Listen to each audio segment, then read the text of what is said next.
Good afternoon, hello everyone. তো আজকে ছিল আমার একটা বিয়েবাড়ি, আর বিয়েবাড়িটা ছিল মথুরাপুর, যেটা আমার বাড়ি থেকে অনেকক্ষণ যেতে সময় লাগে।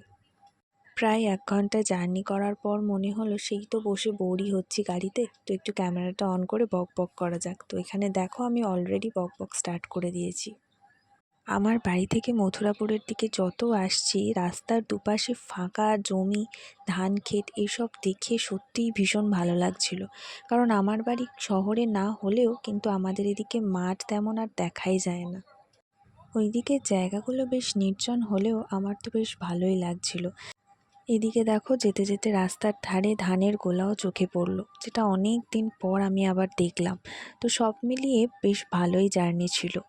আর এদিকে ইতিমধ্যেই দেখো আমি বিয়েবাড়িতে এসে পৌঁছেও গেছি, সাথে সাথে আইসক্রিম, ফুচকা, কফি, পকোড়া থেকে শুরু করে রাতের ডিনার, সাথে ছিল নাচ গান, প্রচুর আড্ডা।